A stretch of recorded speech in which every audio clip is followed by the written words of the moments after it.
श्री गणेशाय नमः। श्री सरस्वते नमः। प्रभु श्री रामचंद्राय नमः।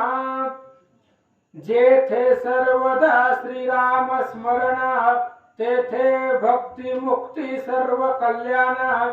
नाना संकटे दारुण, न बाधिती कालत्रयी।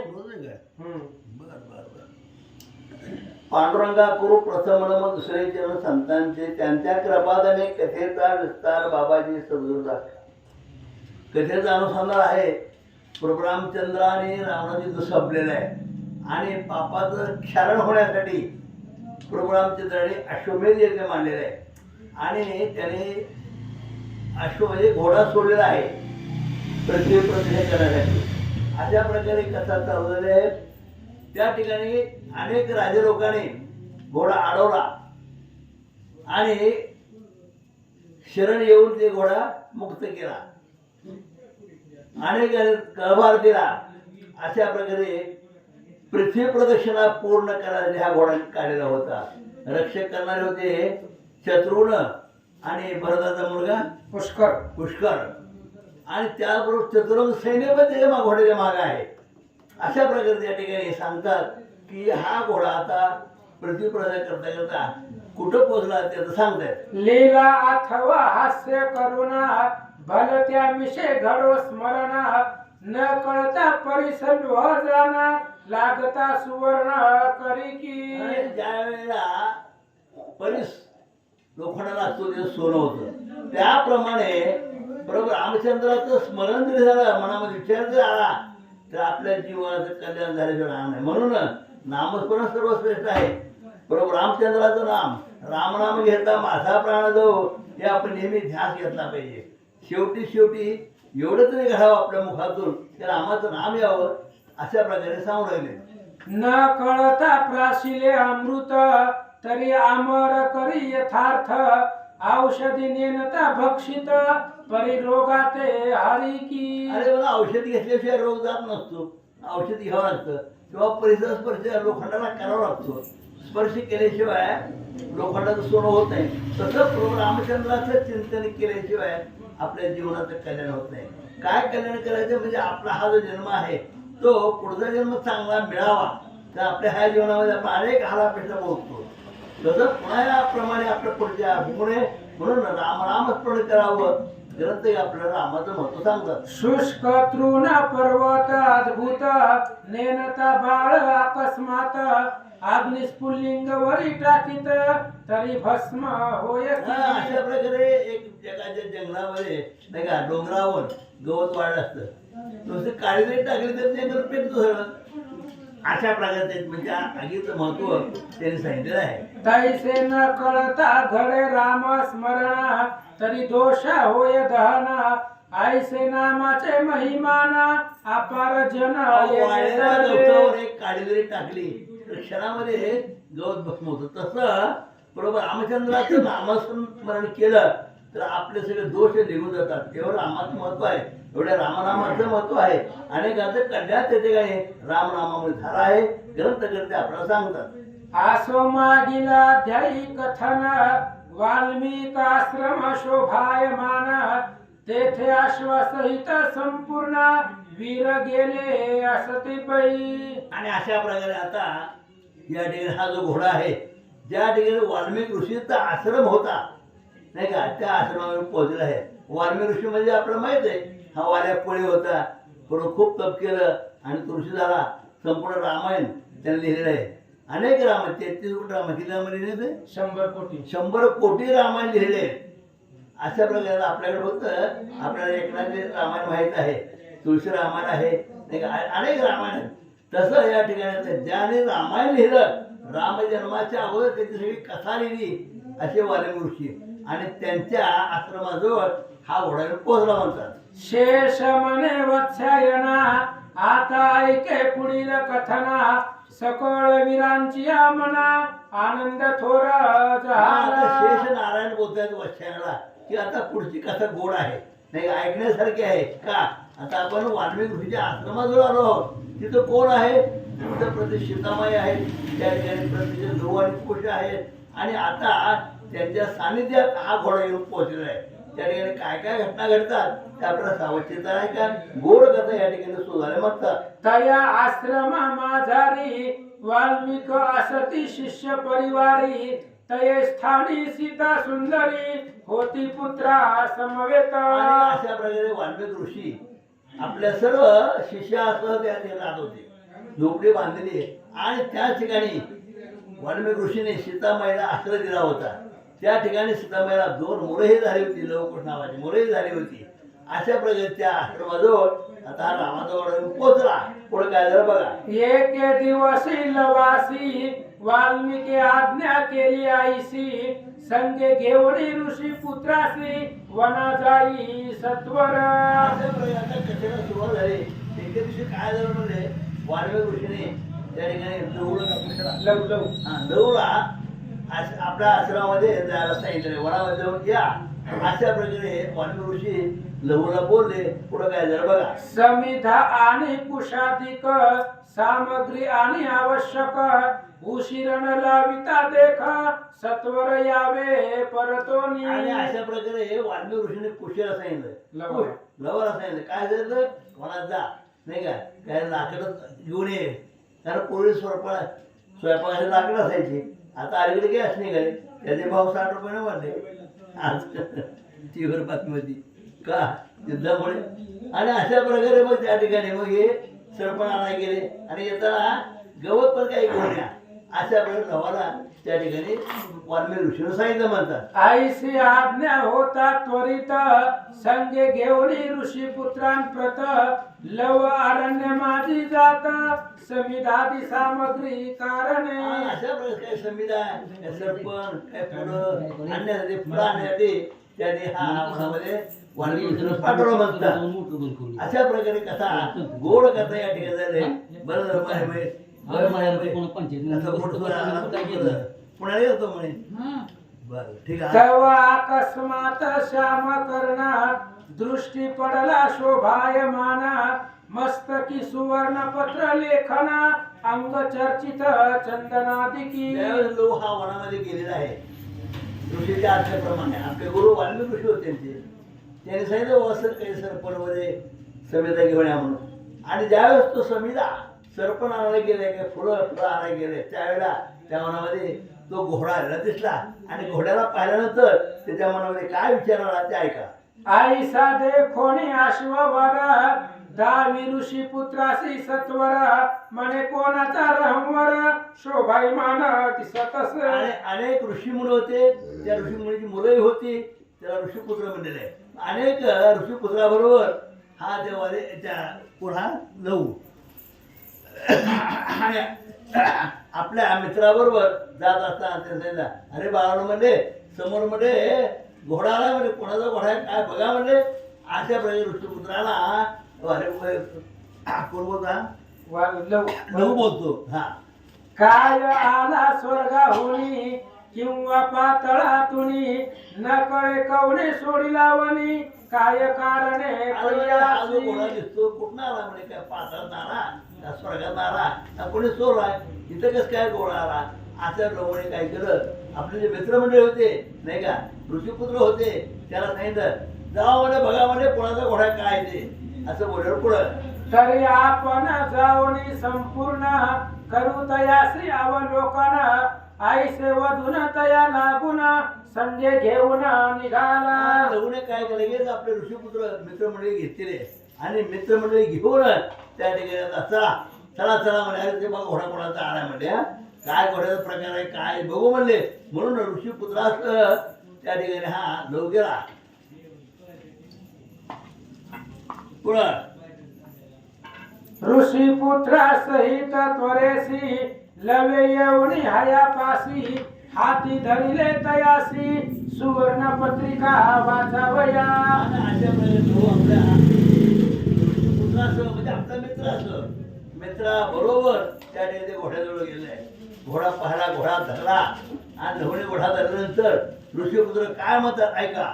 वाचिता कळले वर्तमान की सूर्यवंशी दशरथ नंदन तेने सोडिला श्याम कर्ण सकळ राजे जिंकावया. आणि अशा प्रकारे ते घोडा धरलेला आहे.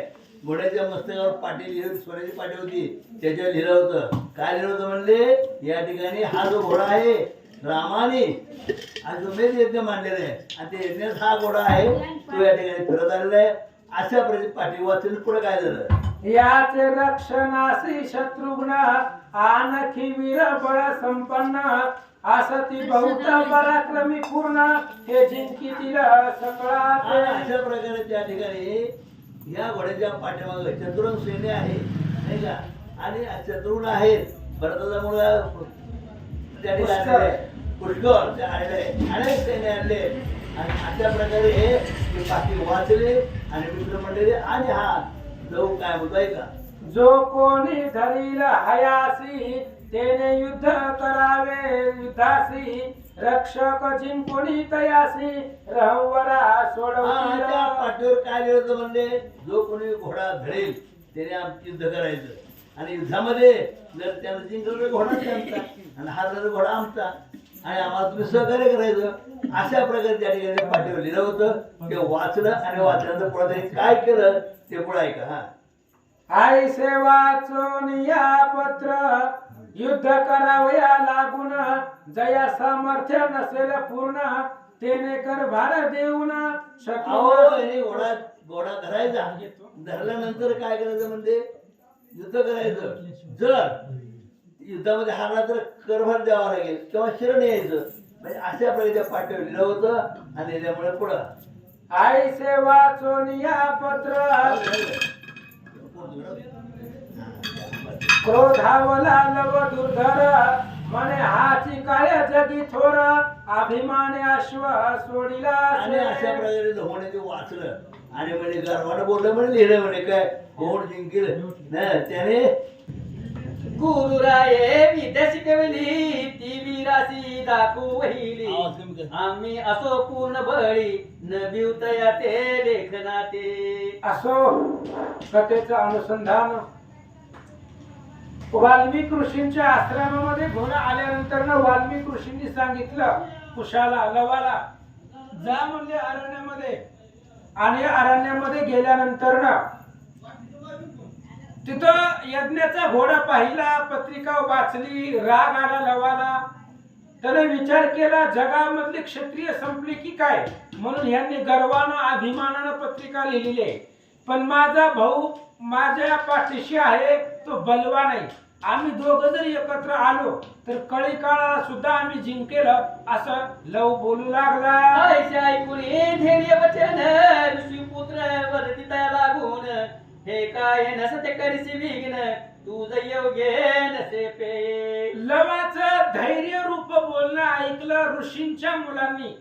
आता लवा एवढीच 10-12 वर्षाची ती लेकरं होती आणि लेकरांनी लवाला सांगितलं कशाला नाही त्या कुटाण्यामध्ये पडायला लागलाय म्हणले. अरे रामाचा घोडा आहे म्हणले, काय आपल्याला घेणं देणं आहे, आपण रामाच्याच राज्यात राहतो.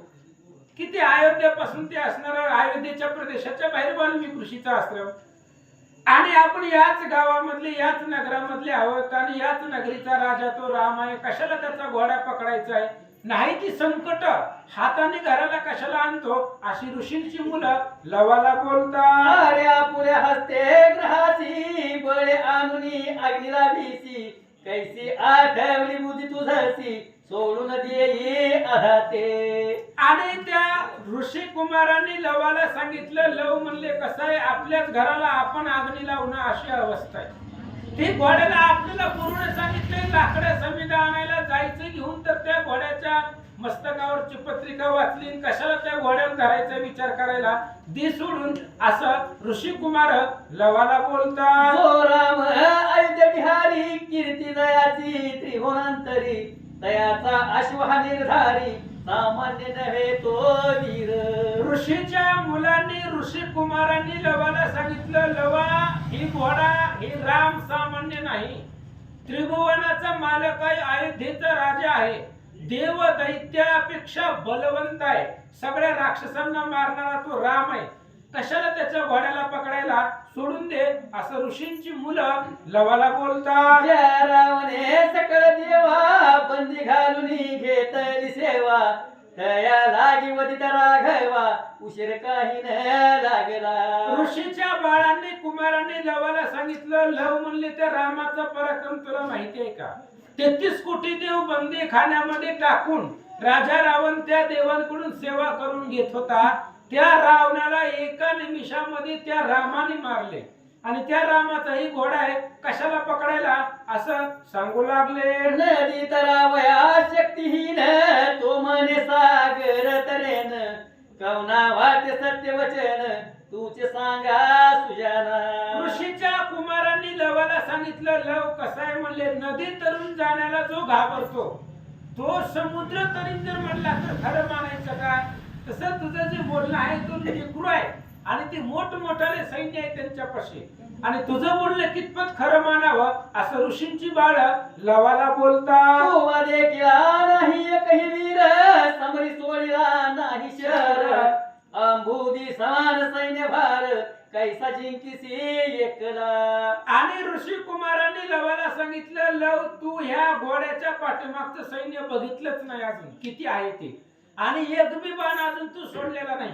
समुद्रासारखा अफाट सैन्य आहे त्या रामाचं, कशाला त्यांच्या वाटेला लागायला त्यांचा घोडा पकडायला असं ऋषी कुमार लवाला बोलतात. व्यर्थ करून वलगना सेवटी करून घ्यावी हेळना हे कार्य आमूच म्हणा न आले की मुळीच. अरे बाबा आता व्यर्थ वल्गना करायची, मी असं करीन तसं करीन आणि शेवटी अपमान करून घ्यायचा, अशा प्रकारची हेळना कशाला स्वतःचा अपमान करून घ्यायलाय असं कुमार लवाला बोलतात. तुझ पाठी राखा येते नसे कवन तू एकुलता वय लहान युद्धाचे कर्म असे गहन ऐक वचन आमुचे. ऋषीच्या कुमारांनी लवाला सांगितलं, लव तू लहान आहे, 10-12 वर्षापर्यंत तुझं वय आहे आणि तुझ्या पाठीमागे इथं कुणी नाही, कुश आहे पण तू कुश जवळ नाही, मग एकटा काय करणार आहे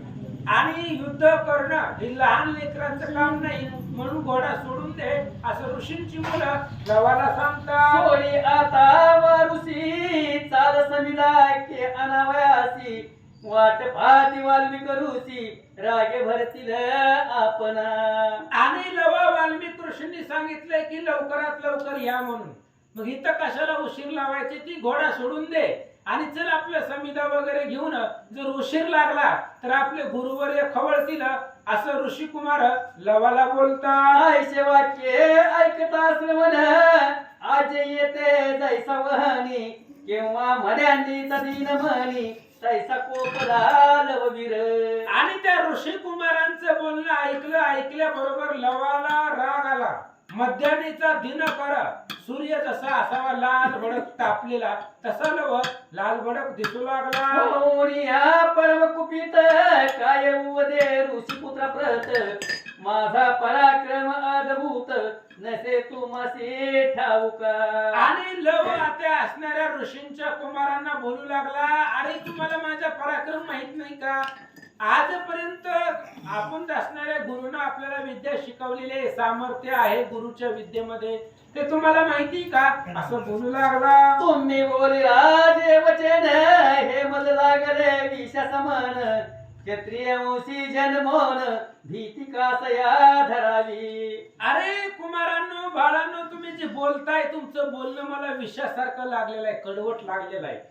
त्यामुळे क्षत्रिय वंशामधले आम्ही जन्मलेले आहोत आणि क्षत्रिय वंशामध्ये जन्मून कशाला कुणाला भीताव असं लव बोलू लागला. क्षत्रिय बळाची ख्याती ठावी नसे तुम्हा प्रती जे वीर पुत्र असती तेच जाणती पराक्रम. अरे बाळांनो, तुम्हाला माहिती नाही, जे क्षत्रिय वंशामध्ये कुळामध्ये जे जन्मलेले असतात ते युद्धामध्ये गेल्यानंतर ना युद्धाला घाबरत नाही, काळ जरी आला तरी जिंकण्याचं सामर्थ्य ठेवतात. लव बोलू लागला. जरी काळ आला मूर्तिमंत तरी तयाचा करीन अंत ऐसे मज अंगी सामर्थ्य गुरु कृपे पूर्णासे. लवाने सांगितलं, ही सैन्य काय घेऊन बसलात? अरे काळ जरी मूर्तिमंत युद्धाला आला तरी त्या काळाला सुद्धा जिंकील आणि तिथंही विजय मिळवेल. ही मला माझ्या गुरुनं शिकवलेल्या विद्येमध्ये सामर्थ्य आहे असं लव बोलू लागला. मी तुम्हा दिसतो किशोर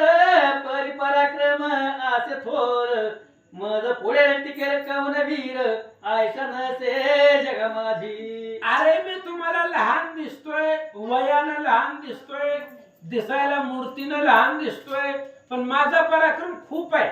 तुम्हाला माहिती नाही, तुम्ही अजून बघितलं नाही असं लव बोलू लागला. जरी प्रत्यक्ष लक्ष्मीवर अथवा येईल शंकर हा. तरी तयासी करीन समर मज न वाटे भय काही. लवाने सांगितलं ऋषीच्या पोरांना तुम्ही घाबरू नका. अरे विष्णू जरी युद्धाला आला आणि ती महादेव जरी आले कैलासपती तरी सुद्धा मी घाबरत नाही म्हणले. ब्रह्मा विष्णू महेश युद्धाला येऊ द्या तरी मी माग सरत नाही असं लव बोलू लागला. मग अश्वरक्षका भीतो कोण खेळे टाकील सकाळ वधून भय वाटे तुम्हाला गुण तरी जावे आश्रमा. आणि लवानं त्या ऋषींच्या मुलांना सांगितलं मी महादेव आणि विष्णू बरोबर युद्ध करायचं सामर्थ्य होतोय आणि काय या घोड्याच्या पाठीमागे 2-4 सैन्य असणार आहे म्हणले. त्याच्यामुळे तुम्हाला भीती वाटायला लागली का?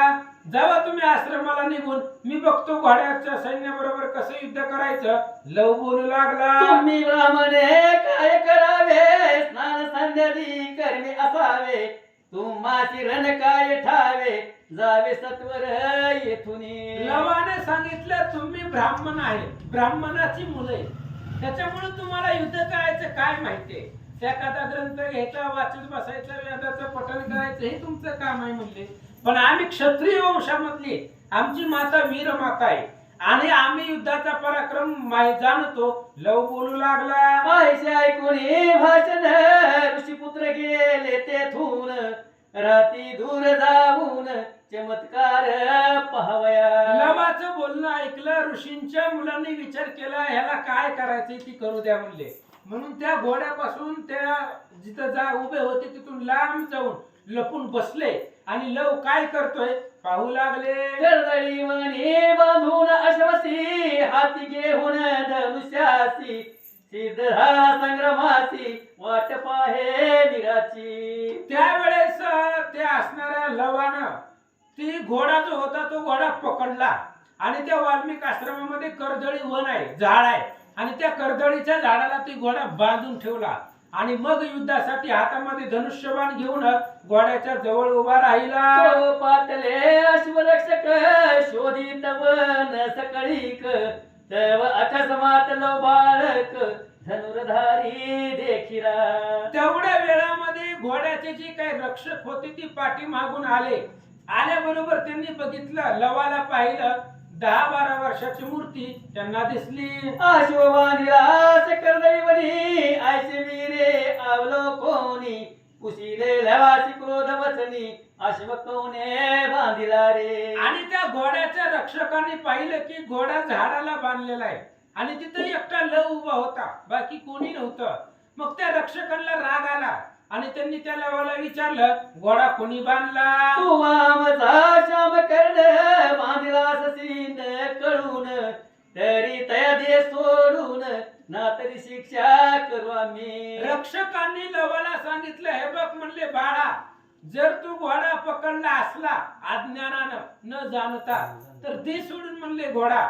अशा प्रकारे ते रक्षक लवाला बोलतात. ऐसे ऐकून भाषण काय वदे जानकी नंदन कासया धावी तबी होऊन न सोडी अश्व ऐसेने. त्या रक्षकांचं बोलणं ऐकलं आणि सीतेचा सुपुत्र लव, तो असणारा लव त्या रक्षकांना उत्तर देऊ लागला, नाही म्हणले सोडत. घोडा बांधलाय, मी पकडलाय आणि युद्धाशिवाय मी सोडणार नाही असं बोलू लागला. हा अश्व म्याच धरीला कर्दळवणी म्याच बांधिला जरी सामर्थ्यास तुम्हाला तरी न्यावा सोडून. लवाने सांगितलं घोडा मीच पकडलाय आणि या कर्दळी वनाला सुद्धा मीच बांधलेला आहे. तुमच्या अंगामध्ये जर कोणाच्या हिंमत असेल तर बांधलेला घोडा फक्त सोडून दाखवा आणि घेऊन जावा असं लव बोलू लागला. माझा बंधू कुश जाना असे पराक्रमी वीर राणा सकळा धाडील यम सदना परी अश्वने दीपये. आणि लवानं त्या रक्षकांना सांगितलं घोडा मीच बांधलेला आहे, जर तुमच्यात हिंमत असेल तर सोडून दाखवा, घोड्याला हात लावून दाखवा. अरे मी तर पराक्रमी आहेच, पण माझा भाऊ कुश आहे आणि तो कुश अद्भुत पराक्रम त्याच्यापाशी आहे. तुम्हा सगळ्याला यमाच्या नगरीला पाठवण्याचं सामर्थ्य त्या कुशाकडे आहे. लव बोलू लागला, तो धनुर्युद्धी महानिपुण देवाधिका अजिंक्य झान, तुमच्या वल्गन ऐकून मला भय न वाटे. लवाने सांगितलं तुम्ही एवढ्या मोठ्या मोठ्या गप्पा मारायला मी घाबरत नसतो म्हणले तुम्हाला. अरे माझा भाऊ माझ्या पाठीशी आहे आणि तो भाऊ माझ्या त्या कुशामध्ये एवढे सामर्थ्य आहे. देव इंद्रादिक देव जरी आले तरी त्यांच्या बरोबर युद्ध करेल, काळा बरोबर युद्ध करेल, एवढं ताकद कुशामध्ये आहे, म्हणून तुम्हाला मी भेट नाही. लव बोलू लागला, ऐसे ऐकुनी रक्षक वीर म्हणी आश्चर्य मानी ती थोर, म्हणती हा दिसतो किशोर परी पराक्रम थोर दिसे. आणि त्या रक्षकाने घोड्याच्या राखणदाराने विचार केला, बघितलं ही दिसायला लहान दिसायले, 10-12 वर्ष याचं वय दिसायले, मूर्ती लहान दिसायली, पण लय मोठं मोठं बोलायला लागले. ही ह्याचा पराक्रम अद्भुत दिसायला आहे असं ती रक्षक विचार करतात. एक म्हणे काय पाहता अश्व सोडून न्यावा आता, बालकाचे बोल तत्वता काय भीतासा वीर हो. आणि घोड्याच्या पाठीमागे जे राखणदार होते त्यातल्या एकाने सांगितलं, काय लेकराचं मनावर घ्यायला लागला हो? अरे ती लेकरू आहे, बोलणारच, लेकराचं काय काय सगळ्या गोष्टी खऱ्या असतात का? जा म्हणली पट्टीसने ती घोडा सोड आणि चल घेऊन, लहान लेकराचं कुठं मनावर धरतात का? असं ती रक्षक आपापसात बोलतात. बालकाचे अज्ञान यासी कैसे वीरपण, वारू सोडावया पण चला जाऊ सत्वरी. आणि रक्षकांनी आपापसामध्ये बोलायला सुरुवात केली, ही लेकरू लहान आहे, ह्याला काय वीरपण आणि युद्ध कौशल्य ह्याला काय माहित आहे, त्याच्यामुळे चला आपण जाऊन घोडा सोडू. एकटं लेकरू आहे 10-12 वर्षाचं, काय करणार आहे आपल्याला, असं म्हणून घोडा सोडण्याला ते निघाले. ऐसा विचार करून सोडवायचा तिथ तक्षणी, तिलवे पाहून नैनी धनुष्याशी शर जोडीला. आणि त्यातली 4-5 सैनिक ती घोड्याच्या जवळ गेली आणि त्या कर्दळी झाडाला बांधलेला घोडा होता आणि त्या घोड्याला सोडण्यासाठी गेल्याबरोबर लवानं पाहिलं आणि आपल्या धनुष्याला बाण लावला. मग तया वीरा लागून म्हणे ऐका रे मम वचन, का उगाचे आपुला प्राण मज हसते घालविता. आणि लवानं त्या सैनिकाला सांगितलं, काय विनाकारण मरायला लागला म्हणले, माझ्या हातानं मरचाल म्हणले, मी दिसायला लागलोय लहान पण मी अजून बाण सोडला नाही, विनाकारण माझ्या हातून मरू नका, असं लव त्या रक्षकांना बोलू लागला. कथा येईल जरी शत्रुघ्न तरी नेदी हय जाण, मग तुमचा पाड कवन जा परतो ने सजीवन. लवानं त्या सैनिकांना सांगितलं, तुमचा राजा शत्रुघ्न जरी आला तरी त्या शत्रुघ्नाला सुद्धा मी घोडा देणार नाही, मग तुमचा काय पाड आहे, त्यामुळं माघारी जावा, माझ्या हातून मरू नका, असं लव सैनिकांना बोलू लागला. ऐसे वचनी सेवकासी लवे बोधिले परियेसी, परी तेने मानी दह्यासी सोडू लागले बलात्कारे. आणि लवानं त्यांना सांगितलं अगोदर, म्हणले मरू नका, विनाकारण जावा माघारी, पण त्यांनी ऐकलं नाही. लेकरू आहे, बोललं तर बोललं, त्याचं काय, लेकराचं काय मनावर घ्यायचंय, असं त्यांनी विचार केला आणि बळजबरीनं घोडा सोडण्यासाठी निघाले. लवे तव लवे सोडून बाण, सूर सम परिकटन, सकळ वीराचे बाहू छेदून एकाएकी टाकिले. लवाने त्यांना सांगितलं होतं घोड्याला हात लावू नका, माझ्या हातून मारचाल, पण त्यांनी लेकरू आहे असं समजून त्याचं बोलणं टाळलं. मग लवाला राग आला, त्यानं धनुष्याला बाण लावला आणि एकच बाण सोडला आणि जी घोड्याच्या जवळ गेलेली होती त्यांचे हात बाहूपासून तोडून टाकले. एकच्या हाकार करीती अंगे रक्त वाहती, प्राण वाचवया पळती अति तोरे करूने. आणि त्या सैनिकांचे हात तोडल्याबरोबर रक्त वाहू लागलं, ओरडू लागली, हाकार करू लागले आणि जीव वाचवण्यासाठी तिथून पळू लागले. ते जाऊनी शत्रुघ्नासी म्हणते तोडीले बाहूसी, बाळके धरून अश्वासी कर्दळी वने बांधला से आणि ते हात तुटलेले सैनिक गेले शत्रुघ्नाच्या जवळ. शत्रुघ्नाला सांगितलं महाराज, बाळ एक बाळ लेकरू, आणि त्या बाळानं घोडा पकडला, कर्दळी झाडाला बांधला आणि आमचे हात तोडून टाकले, असं सैनिक शत्रुघ्नाला बोलू लागले. दया लागी सोडावया आम्ही गेलो त्या ठाया, तो बाण सोडून लवलाया आमचे बाहू छेदिले. शत्रुघ्न महाराज काय सांगायचं, ती लेकरू होतं म्हणून आम्ही त्याचं बोलणं ऐकलं नाही, आणि त्यानं पकडलेला बांधलेला घोडा सोडण्यासाठी आम्ही कर्दळीच्या झाडाजवळ गेलो. त्यावेळेस त्या लेकरानं एकच बाण सोडला आणि आमचे हात तोडून टाकले. आपण कळवावे म्हणून आलो येथ वरिदा होऊन, बालक दिसतो परम कठीण न कळे असे कवनाचा. आणि त्या घायाळ सैनिकांनी शत्रुघ्नाला सांगितलं, महाराज आम्ही जीव वाचून आलोय कसो तरी, ते लेकरू एकच आहे, लहान आहे, पण पराक्रम खूप आहे, कुणाचं पोरग आहे काही माहित नाही, पण लय पराक्रम आहे, असं सैनिक सांगू लागला. चिमणे धनुष्य चिमणे बाण, चिमण तुनीर चिमणे ठाण, चिमणे स्वरूप गोजिरवान, भाषण अमृत तुल्य पै. सैनिकांनी सांगितलं त्याचं धनुष्य लहान आहे, त्याचं असणारं त्या ठिकाणी स्वरूप लहान आहे, बाण लहान आहे, पण बोलायला गोड आहे, गोड गोड भाषेमध्ये ती बोलताय, पण दिसायला लहान आहे, असं सैनिक सांगू लागला. तो दिसतो लहान बाळ परी असे महाकाळ, न चले तया पुढे आमचे बळ, म्हणून गती हे पावलो. आणि शत्रुघ्न महाराज ती लहान बाळ आहे, दिसायला बाळच आहे, पण का पराक्रमाचा जर विचार केला तर खूप पराक्रम आहे. आमचं बळ त्याच्या पुढे चाललं नाही, त्यानं आमचे हात तोडून टाकले, म्हणून तुम्हाला सांगायला आलो. तो आपल्या बंधुशी वर्णित होता आम्हा पासी, वाटे तोही पराक्रमेशी ऐसाच असेल धनुर्धर. शत्रुघ्न महाराज त्या बाळानं त्याच्या भावाचा पराक्रम सांगितला, याच्यावरनं आम्ही अंदाज घेतला ह्याचा भाऊ बी असाच असेल, ही जेवढा बलवान आहे तसंच त्याचा भाऊ असेल, कारण ती भावाचं वर्णन करत होता, म्हणत होता माझा भाऊ आला तर सगळ्या काळाला मारील, देवाला मारील, दैत्याला मारील, असं म्हणत होता. याच्यावरनं आम्ही विचार केला ह्याचा भाऊ सुद्धा याच्यासारखा बलवान आहे, असं सैन्य शत्रुघ्नाला सांगू लागला. ऐकुनी दूत वचन क्रोध खवळला शत्रुघ्न, परी आश्चर्य मानिताचे मन, करी विचार मना माझी. आणि अशा प्रकारचा विचार शत्रुघ्नाने केला, रागही आला शत्रुघ्नाला, घोडा पकडला, पण आश्चर्य वाटलं लहान लेकराने पकडलाय.